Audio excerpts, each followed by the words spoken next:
tell you how I met Colonel Poole, Kim Poole. We've known each other for 30 years. And I will say this, my dad told me many years ago, if you go through life and you have 3 friends, true friends, you did well. And I consider Kim and this gentleman right here 2 of the 3. And they are modern day John Waynes.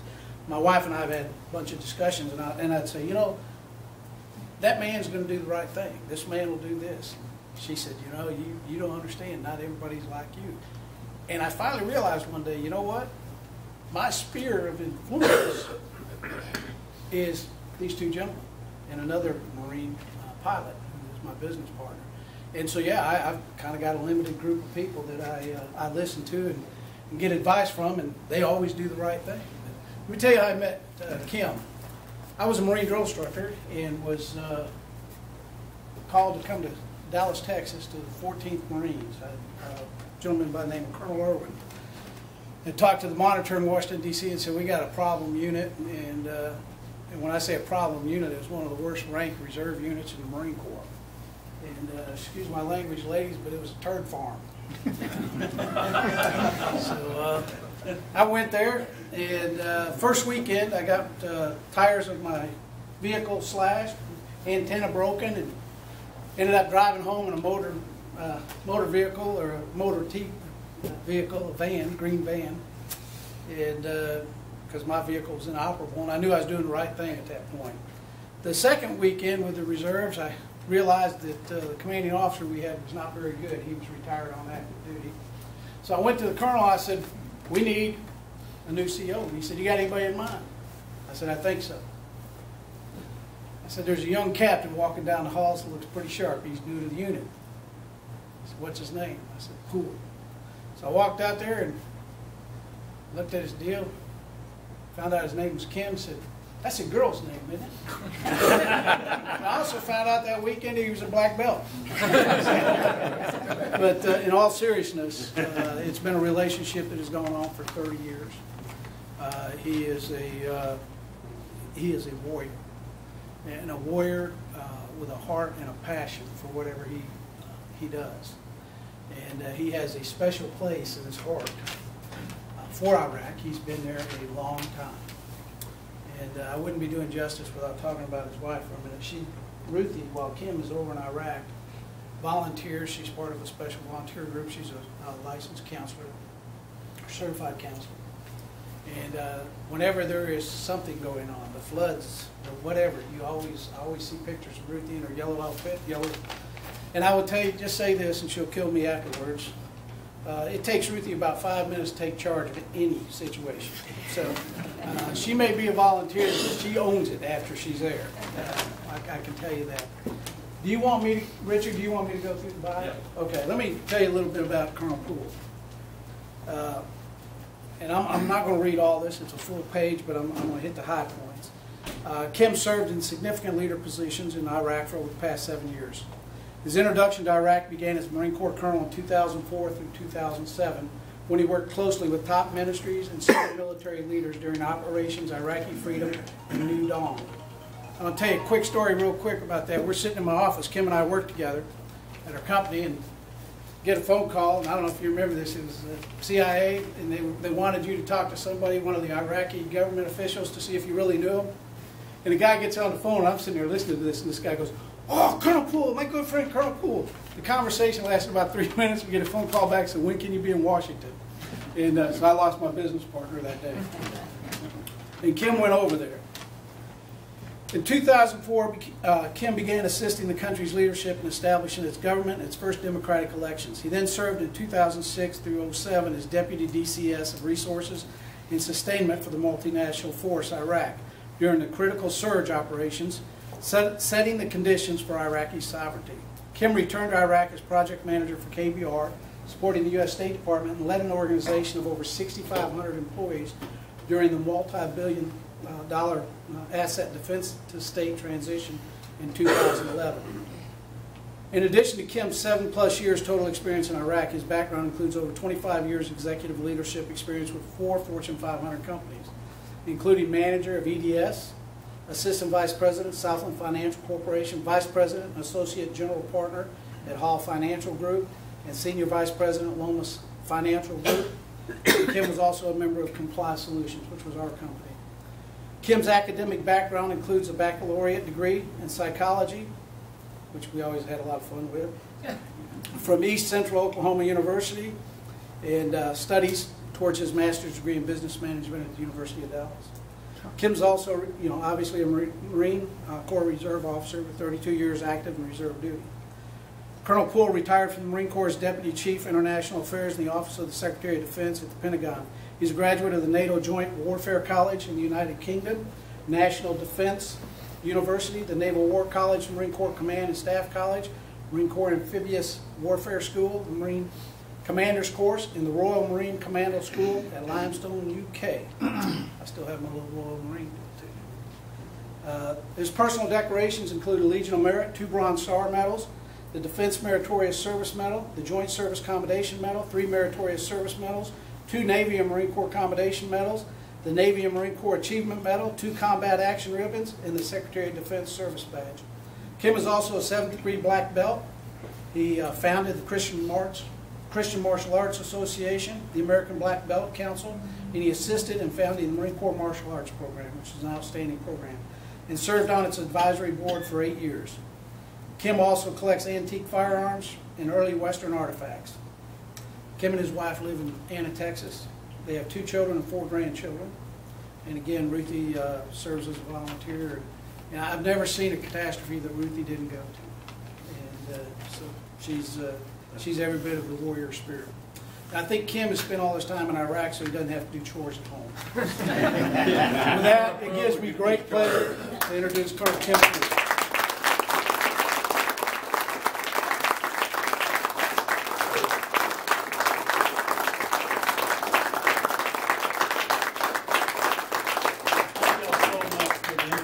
Join you this evening, and I'm going to try to move through a lot of information fairly quickly. I want to give you a lot of food for thought. Most of us know a lot about some aspects and maybe a little about other aspects of what's going on in Iraq.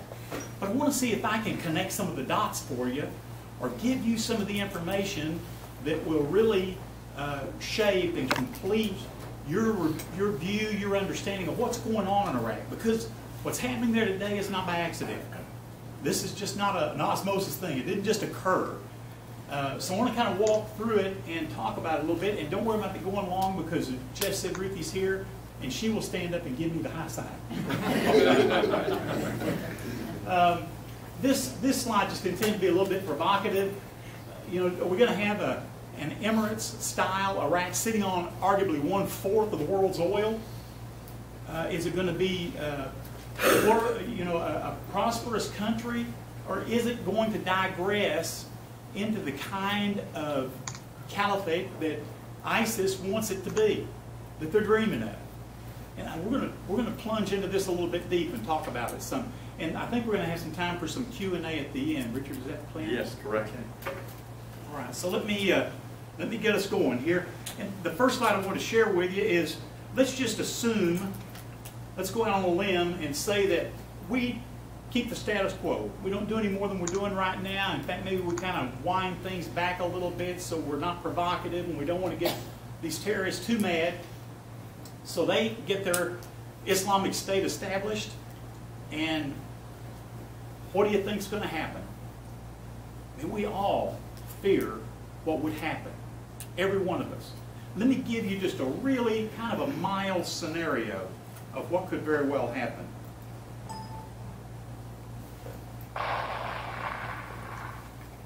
We studied these at the Pentagon. I mean, some of you other veterans do too. Multiple kinds of mass casualty assaults. These are all, now notice, these are all conventional assaults. Some of these are just intended to be terror actions, football games, shopping malls, things that just cause indiscriminate casualties, just the way they do with other Arabs in Iraq right now. Bomb other Muslims without any regard. But they could also do things like drop the major thoroughfare bridges on the Mississippi, that major river that divides the eastern and western U.S. Put a Wall Street Exchange bombing, World Trade Center, put a dirty bomb out here. None of these really involved WMD, weapons of mass destruction, nuclear, biological, and chemical weapons. And let me roll back the clock a little bit and set one record straight, because today, even today, we hear people, knowledgeable, government leaders, say we were lied to about the WMD. Let me set the record straight on that. The WMD program went to Syria the 23rd of December 2002. I personally sat in many meetings with Iraqi generals and Iraqi ministers as they fretted and worried about these radioactive sites where materials had been stored. One of my tasks as late as 2007, when I went back on my second tour, was to figure out how to move out of the country and get rid of 550 tons of yellow cake uranium. They had a very robust program, and it was all sent to Syria. And we know what Bashar al-Assad did with some of it, at least, the chemical, the sarin gas. We know that that was applied against his own people. So let's just pass on by that. I just want to put a food for thought, because keep this in mind. This is about 15 terrorists that would pull this off. 15 people. This isn't 100 terrorists. ISIS says today that they're here now. You're watching the news, reading the same articles I do. They say they're here now. They're just waiting for the order. You know, we saw what two crazy guys did with the Murray building in '95 in Oklahoma City. The disaster that two crazy people can do.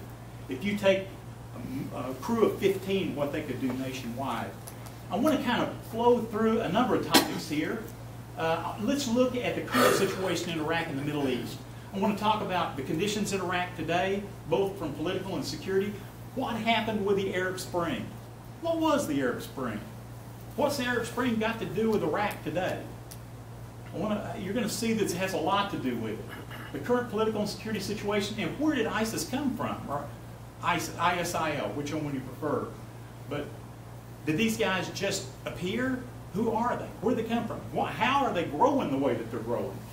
America's current position, strategy, and action. I mean, you know as much about this as I do. Protect Americans, humanitarian assistance, and limited airstrikes and on-the-ground advisors. No boots on the ground from a combat standpoint, but a very, very minimal role to try to turn the tide.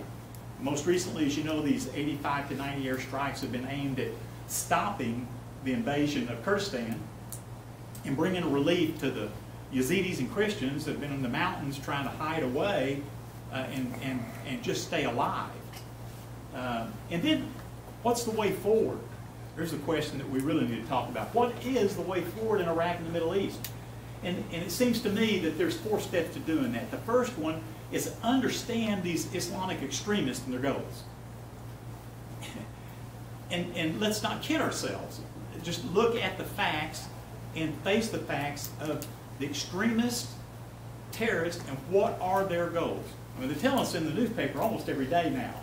You know, these headlines of, you're going to drown in your own blood. You're going to wave the flag over the White House.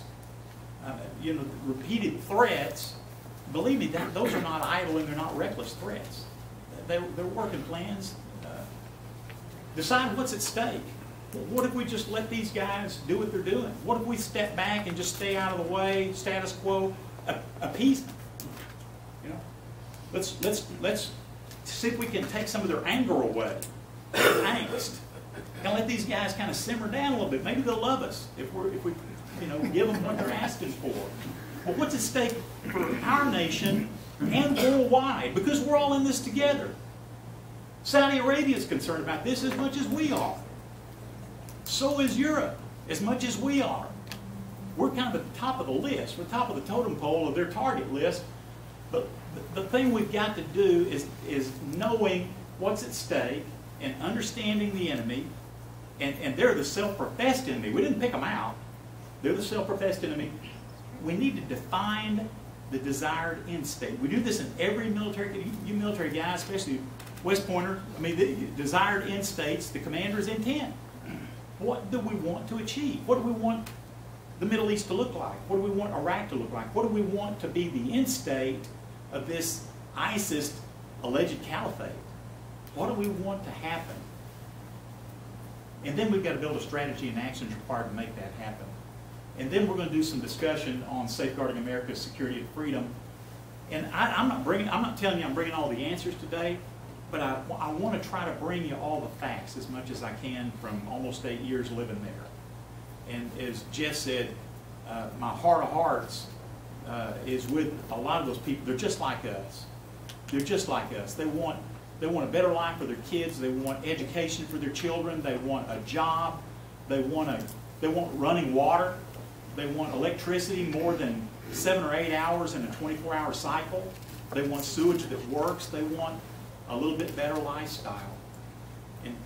And they're sitting on 1/4 of the world's oil. So, but it's very, very embryonic in production. So what are the conditions in Iraq today? Let's just look at them and talk about them. And some of these, if you could read them, I know this is probably pretty small, but let's talk about a few of these. Some of these are a little bit out of date, but this is the best slide I could find without having to develop one from scratch that will tell you major parts of Iraq, as you know, and you've seen, the north central area is in risk of becoming an ISIS state, what they call a caliphate. Dedicated to being a safe harbor and a breeding ground for terrorists, worldwide. Not for Iraq, not for that little region, but worldwide. That's the goal. One question we might ask ourselves, because you probably have asked ourselves, what did we invest 10 years for? 4,000 lives.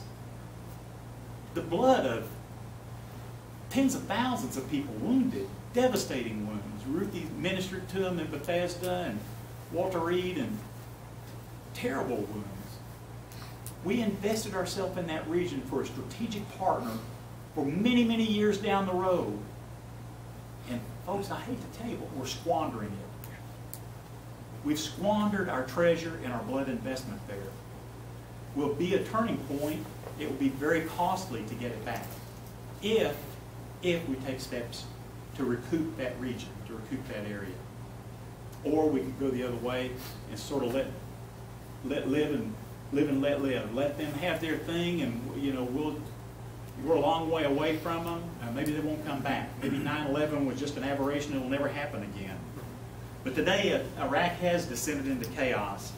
All-out wars going on between ISIS and the Iraq government. Let me clarify one other thing. This is not, don't let anyone, media or anyone tell you this is a sectarian civil war. That's a pet peeve of mine. This is not a sectarian civil war. It does not have any aspect of a sectarian civil war. There's 35 million people in Iraq. The entire ISIS fighter organization now has grown to approximately 15,000. Now, some of you math folks in here can do the quick .0000 point, whatever that is, percentage, but it's like one in every, I don't know how many, tens of thousands of people actually sympathize with this cause. You think, well, wait a minute, Kim, you're not taking over this whole area. Look how fast it happened. We're going to get to that. But keep in mind, their tried and true and proven recruiting method is a pistol to the head. Are you with us or are you against us? And by the way, I always wondered, why did all those Iraqi generals put up with Saddam Hussein as long as they did? Why did we have to go oust him? Why didn't they just stand up and boot a dictator out, a tyrant like him? Why did they? I mean, I've heard stories, first-hand stories of what he did to people, and they're just unbelievable. Why would they get rid of a guy like that? And I asked a few of the Iraqi generals who were really dear friends. I said, no, General, not Chabandi. I mean, why would you guys put up with that? Why did you let him get away with that all those years? 40 years, a generation and a half. Why would you put up with that? He said, Kim, he said, if you opposed him at all, the least that would happen, your tongue would be torn out. He said, the real risk is your entire family and extended family being rounded up and eradicated, just vanishing. That happened to people that were buried out in the desert back in 2003 that were exhumed. And that for weeks and weeks and weeks, thousands and thousands of citizens went out there with clothing, bits and articles to try to match up and find their loved one. They knew they disappeared over Saddam's reign, and thought maybe we can go out there and find some remains to bury. It was real. It was true. I